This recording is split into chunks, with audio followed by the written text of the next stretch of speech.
Pest infestation? Call Bugman, because when you see red, bugs are dead.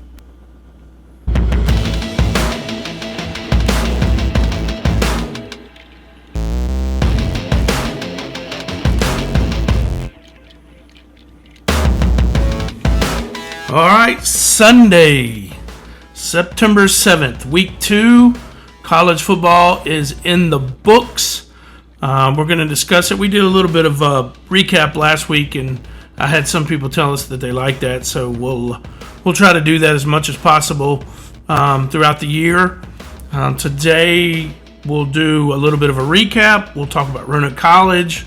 We'll talk about the sinking ship of Virginia Tech, according to the fans, and we'll talk about next week. Look ahead for next week. So, let's start. If you've been living under a rock, or if you're not in the Roanoke, Virginia area, then you don't know that Roanoke College has been starting football. They started it last year with some JV games, but this year is their first varsity season. Yesterday was the opener at home. They played University of Virginia Lynchburg, I think it's VUL, I think is who it was. If you have not been to a game, or you have not been to a tailgate over at Salem Stadium, that's where the high school plays, let me just tell you, they're coming, they're prepared.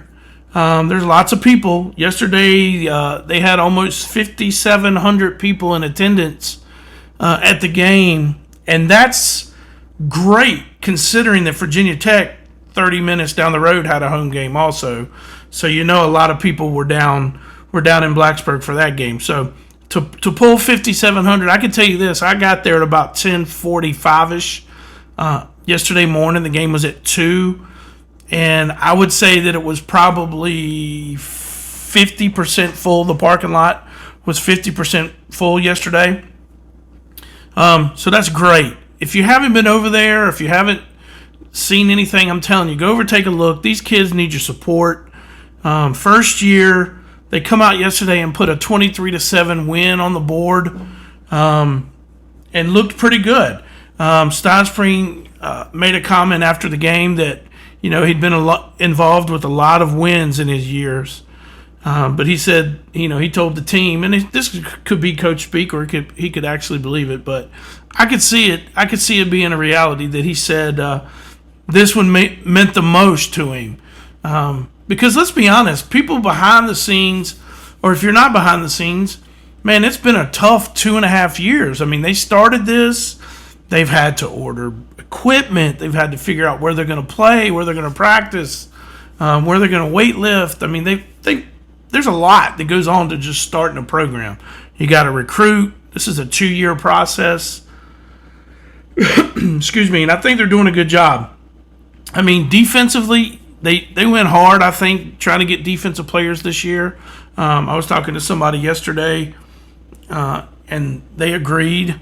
They do a podcast. We'll probably be on there sometime, maybe in the near future. But defensively, yesterday they gave up negative 21 rushing yards. I mean, that's a great way to start. Negative 21 rushing yards to a team. Offensively, they had 184 rushing yards. So I mean, you're talking about a big difference there for both rushing teams, right? Cam Hill, the quarterback for Roanoke College, had 170 yards, 1 touchdown. The running backs, Tyson Miller and Paulo Hill, both were, one was 85 yards rushing, one was 72 yards rushing. Defensively, Tandem Smith, he had 8 solo tackles, 9 total. So, Parker Hardy had 2.5 sacks. So, hey, listen, go support these kids. I'm telling you, I've said this from the start. Salem's not going to let this fail over there.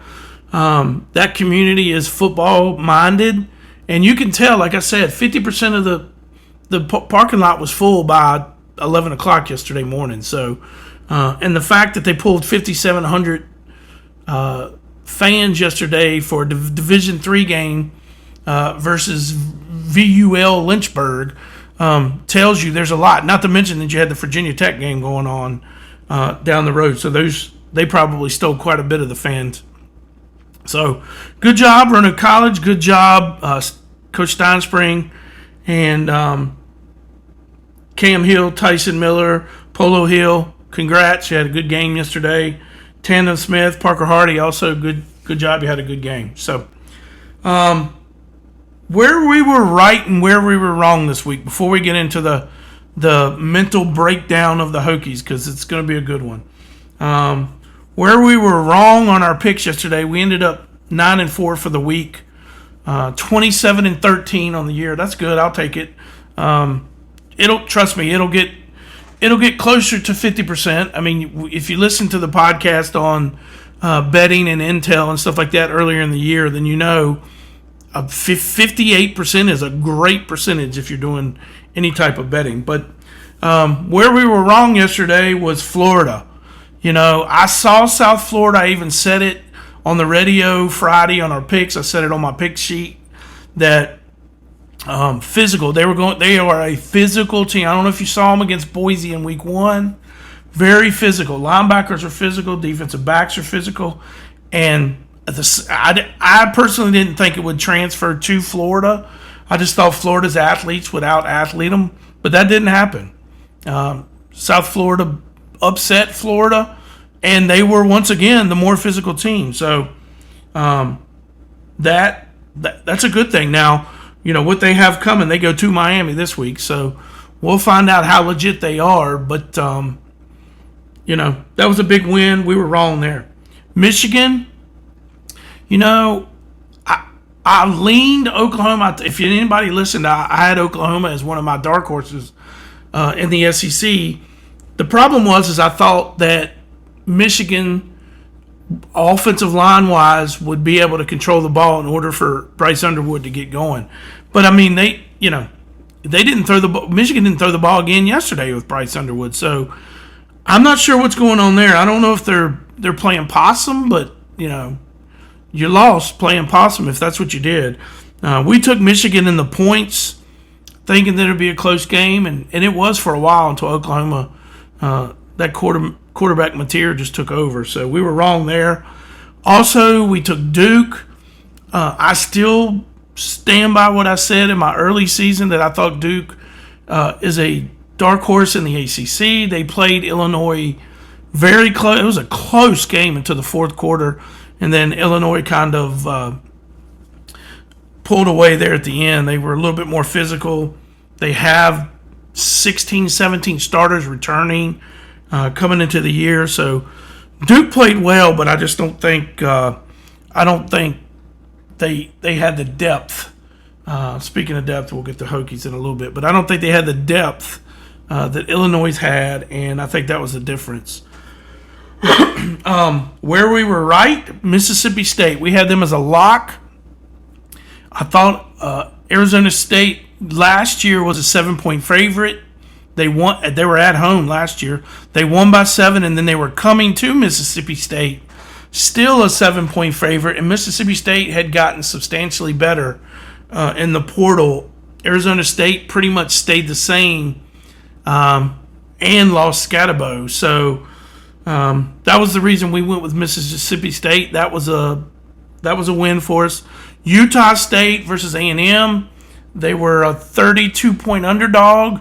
And truth be known, I'm an A&M fan, but I just knew Mike Elko was going to get to a point where he knew he was in control, and he was going to start setting people. And that's exactly what happened yesterday. They've got Notre Dame coming this week.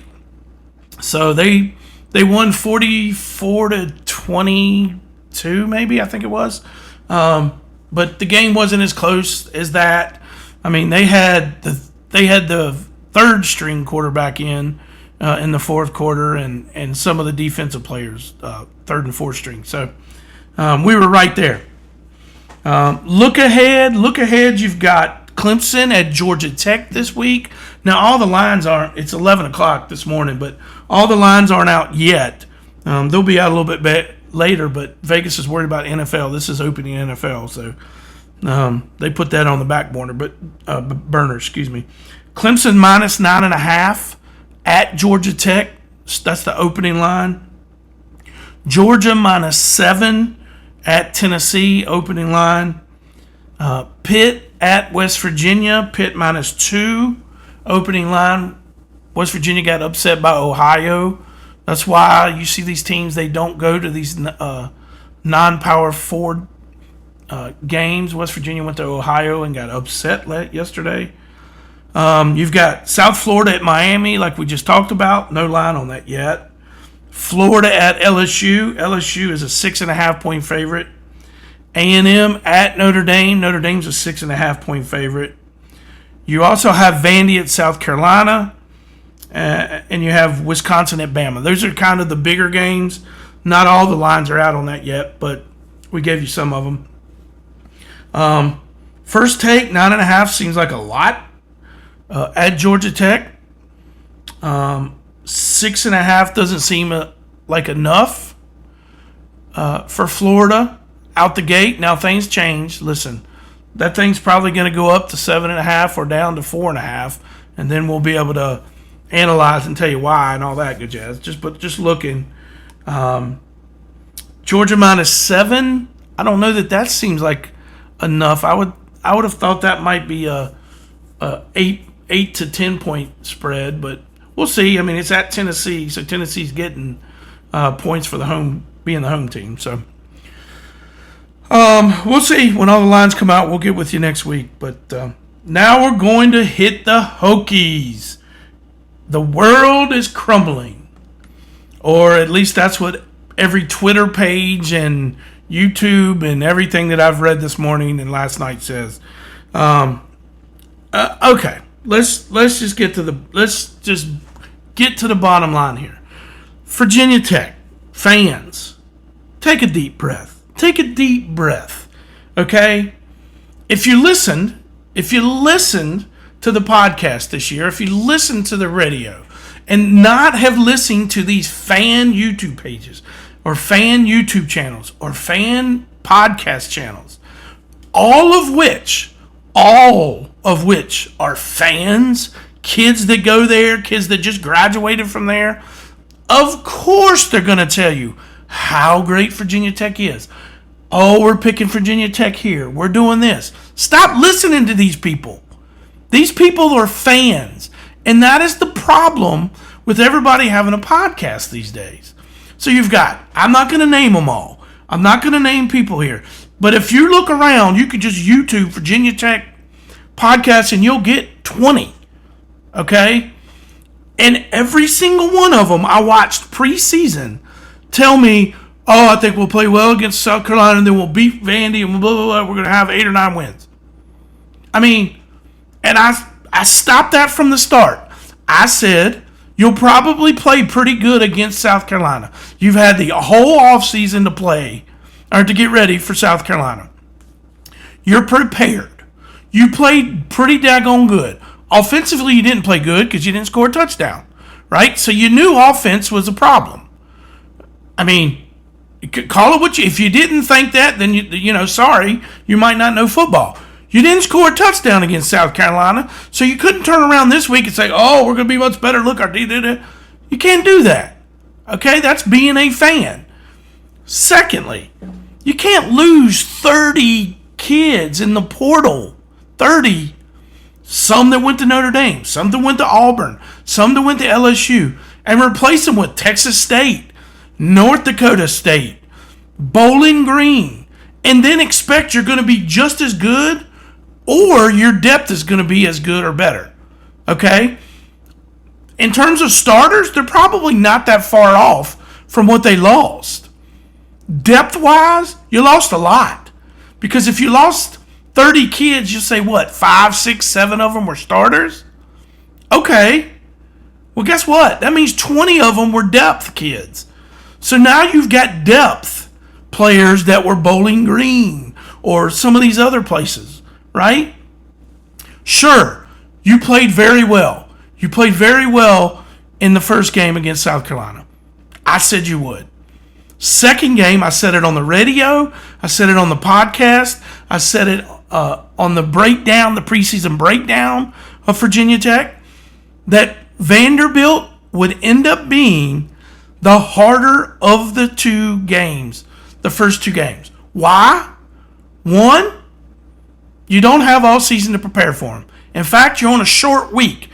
So let's keep that in mind, Virginia Tech fans. You played on Sunday and then turned around and played on Saturday. So that's a short week versus a very good Vanderbilt defense. Okay? And let's be honest, offensively, they're not bad either. Now, we know that Vanderbilt is not going to go out and win 9 games in the SEC. We know that. But you also got to look about who they play. So, like, they turn around and got to play Georgia, Texas, Alabama, LSU. Look, nobody's winning 8, 9, 10 games in that. So you can't always look at a record and go, oh, well, they're not very good. They're Vanderbilt. Yes, perennially, Vanderbilt's been terrible. The last 2 years, Vanderbilt has not been terrible. They've got a good quarterback. They've got a very disciplined coach. Although last night, they weren't very disciplined. They had 11 flags, which we'll get to in a minute. But I think people need to take a slow down pill. I've read everything this morning. Fire Wit. The whole team needs to go. Pride needs to go. These are the exact same people. The exact same people that told you last week at this time, oh, we played good. Look at us. We're in good shape. We've bounced back. These players are back. We had a good game against South Carolina. Now this week, they're telling you, pull the plug. Let the boat hit the bottom of the water. Now, let's think about that. Who does that? Fans podcasts, fans Twitter, fans YouTube pages. Stop listening to the fans. And if you're one of those fans, I'm calling you out. Last week, you were all about how great you looked. This week, it's about fire Pry. Fire this person. Fire that person. If you're firing anybody, let's start with the quarterback. Because we knew he was pretty good in 2023, but guess what? He came into the season, midway through the season, took over, nobody had film on him. Last year, you were supposed to be great. He was terrible. Now, he did get injured. Injuries matter, right? He did get injured. Then they turn around and give it to him again. But let's also think about this. Those are two damn good defenses he's played. South Carolina and Vanderbilt. Two very good defenses. So I know everybody wants to pull the plug and let the boat hit the bottom of the water, floor of the ocean. But I would tell you, calm down. Calm down. Yes, it was a terrible second half.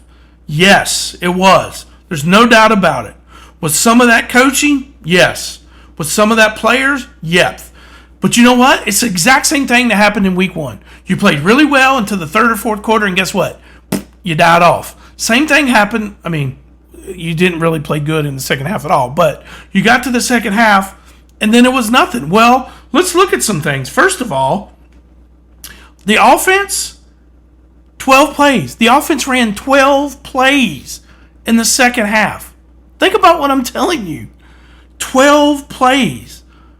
Vanderbilt had 38 plays. So that means your defense, with little depth, was on the field for 38 plays while your offense was on there for 12. Guess what? I don't care which damn defense you're on in the country. If you play 38 to 12, you're going to be tired. And you're going to have depth. Period. End of story. I don't care if you're Georgia, Virginia Tech, or who you are. If you're on the field, defense is on the field that long, then you've got issues. So I don't think defensively it was terrible. I think defensively they were spent. I do think that. It's hard to keep rushing the quarterback, not getting to him, bringing in depth, and then they run the ball, and then you have to bring the tired guy back in to try to rush the guy. It's hard to do. So I would say, if you're upset with anybody, you're upset with offense. Not to mention, Poffy only threw the ball 18 times the whole game. So guess what? They were pounding, wearing you down, wearing you down. You lost an offensive line member. He's out. Now you got to shift your offensive line around. Well, guess what? We knew the offensive line wasn't going to be spectacular going in. Now you lose one mid-game. Now you got to throw a guy in there. Well, things change. I mean, I said at the beginning of the year, everybody, even Greg Roberts on the radio show, everybody, run to the over. Run to the win total over.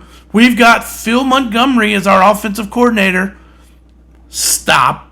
I told you, if you listen to the podcast, let me tell you what Phil Montgomery has done. He rode on Art Briles' coattails when he was at Baylor. Art Briles was the offensive coordinator. Then he went to Tulsa. He had 2 good years. Good years at Tulsa, right? Which still meant he lost 2, 3, 4 games. Then he went to Auburn 1 year. Well, they canned the whole team after that because they couldn't score any points. And then he went to the USFL last year with Birmingham and did good. But guess what? That's pros. That's older guys that can understand different systems, right? So, offensive coordinator-wise, I told you I didn't think it was that great of a deal. Drones, I think maybe he's done. I mean, I get a lot of the old DJ Ugalele or whatever his name was at Clemson that then transferred to Florida State. He can go north and south with his feet. He's not going east and west. Get rid of the damn ball, Drones. If they're coming after you, throw the ball away. You can't take 25-yard sacks where you're trying to run away from the team. I mean, run away from the line to make a play. Throw the ball away. Don't take a 20-yard loss. I would just say, I think he's probably the best quarterback you have, so I get it. I get why they're playing him and why they have to play him. I would just say, that would be the first person that I want to. People are trying to fire Whit Babcock, which I'm not saying Whit Babcock is a great athletic director. People are trying to throw Pry under the bus. I didn't think Pry was the guy for Virginia Tech when they did it. But I will say this. He came to the podium. He answered the questions. He said he's not satisfied. And let's keep in mind, everybody wants to think that this is the 1999 version of Virginia Tech. It's not. Babcock just did a presentation to the Board of Visitors that showed that Virginia Tech was $60 million away from where they needed to be on the athletic budget for NIL and other things. So I would say this. Hey, fans, donate some damn money.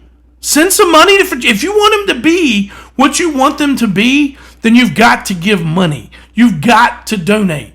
Let me tell you, Virginia Tech is not a destination, okay? It's in the middle of nowhere.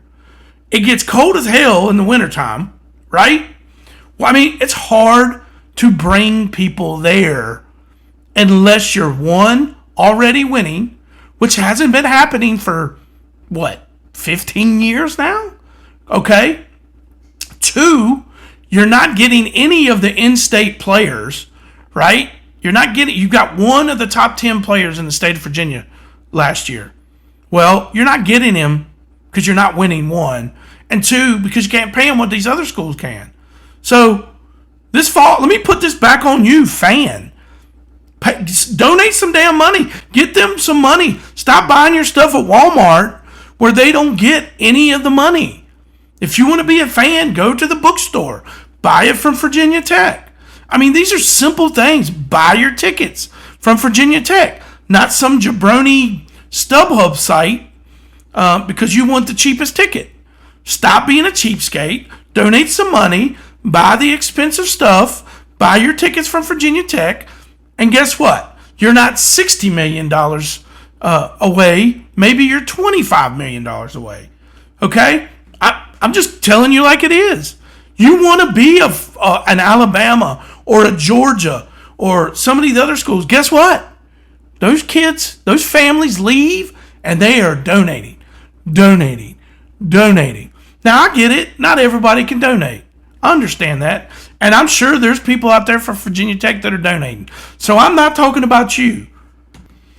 But here's the thing. You want to be quick to fire people. You want to be quick to to end people's jobs because the play on the field, which I get it, that is all about being a football coach and all that. But also, guess what? You have limited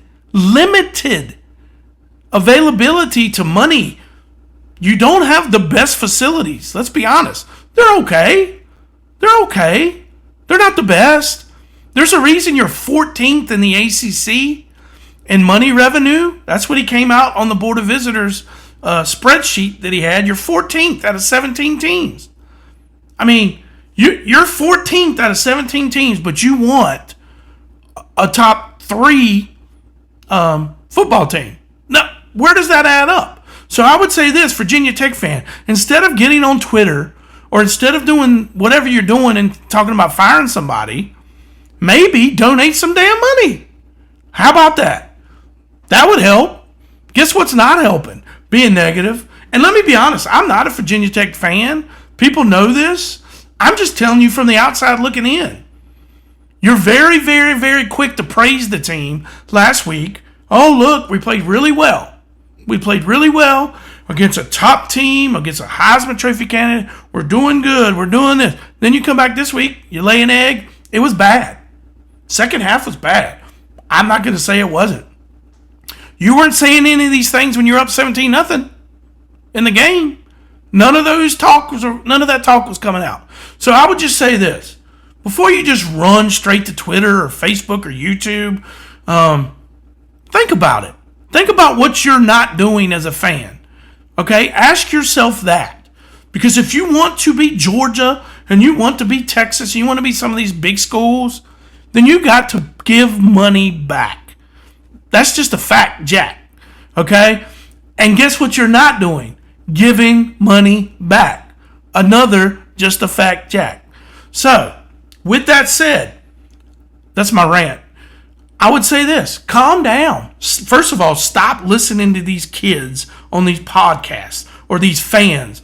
I want to call them out, but I'm not going to call them out. You know who they are. They're out there. They're on YouTube. They've been doing it. Stop listening to them. Stop. But I will say this. With all that said, with my rant, I think you win this week. I think you win next week. I think you win at NC State. I mean, hell, if NC State's giving up 30-some yards or 30-some points a game to UVA, I feel good about Virginia Tech's chances there, right? Then you get Georgia Tech. Well, hell, Georgia Tech's got a tough schedule between now and the time that Virginia Tech comes to town. Guess who didn't play this week? Haynes King for Georgia Tech. We don't know if that kid's playing or not. I'm an A&M guy. You know, we had him as a quarterback, and the first 2 years, he never could stay on the field. Last year, he couldn't stay on the field. Game 2, he wasn't on the field. So we don't know what's going to happen with him. I think that might be a winnable game. I don't see Georgia Tech being a juggernaut on offense. Well, then you have Wake Forest. I've got you winning all of those. Okay? All of those. Then you got Cal. Next thing you know, I have you 6-2. So you lost the first 2 games. I have you winning the next 6. Guess what? Now you have 4 games. Your season comes down to 4 games. Louisville, Florida State, Miami, and Virginia. Well, what do we do here? You win 2 of those, you're 8-4 on the season with 2 losses in the SEC. Does that get you into the championship of the ACC? Maybe not. Probably does not. But I do think it gets you in the top 3 or 4 of the ACC, right? Louisville, I mean, we just saw JMU played with them. I feel like you can play with them. It's at home, right? I mean, keep this in mind. You got 5 of the next 7 games at home. 5 of the next 7 games at home. And the one game you do have to travel, you go to Georgia Tech, right? With the quarterback, we don't know. I like that team. I like that coach. I like the toughness that he has. But we don't know if he's going to be healthy or not. He's never healthy. So I would just say, hop back on. Hop back on the wagon. Slow down with the fire, everybody. It's game 2. You had 2 really good defensive, 2 SEC schools. Guess what? I know Vanderbilt. I get it. It's Vanderbilt. But this is not the same Vanderbilt. Okay? This is not. So you can't look at them like they're Vanderbilt. That's what I would tell you. That's what I'd tell you from the outside looking in. Virginia Tech fans, take a deep breath. It's Sunday. Go for a hike. Watch some NFL games. Go eat lots of food, whatever. Hydrate if you were drunk from last night. But I would just tell you, calm down. Calm down with all the fire, this person, that person, that. Listen, do you think Brent Pry's not trying? He's trying. But guess what? It's hard when you have a lack of depth. And now you've got freshmen. You can't just throw freshmen in there sometimes. It'd be worse than if you did put somebody from Bowling Green in there. So I would just say calm down. Let's let the next couple weeks play out. Next thing you know, you're 3-2, and you're like, oh man, we beat NC State. We beat these 2 teams. We're 3-2. We're looking good. You know, there's a easy stretch on the schedule there for a few more games. The whole tide will turn. The whole tide will turn. So I would say calm down. 2 games, I understand. Last night, second half got out of hand. It went bad, but honestly, I think a lot of that had to play into short week off a very physical game against South Carolina. You lost an offensive lineman, and I will say I'm not sold on Jones. Maybe if you're firing anybody, Jones is the one you fire. You put Pop Watson in there. But you got to get rid of the ball. You can't take 27-yard losses. So, again, I know that's a little bit of a rant. It's 32 minutes in here. But I would just say, calm down. Everything's going to be okay. I think your season's going to be fine. You got to let some of these people that are new to the program work their way in. And if you want to be to the next level, then you got to help donate. I mean, it's just what it is. So, anyway, that's my rant. People will probably be all over me, but hey, I'm calling the fans out. Just the fans want to call everybody out. Let me call the fans out a little bit on this too. Again, I'm not a fan, so it's easy for me to do, but that's just for me on the outside looking in. So, we'll see you later in the week. Heathens, Kettle Corn, and Mobile Grill. You can find them at Dr. Pepper Park, local Roanoke events, and also now doing fundraising with teams, organizations, churches, etc. Find them on Facebook, Heathens, Kettle Corn, and Mobile Grill.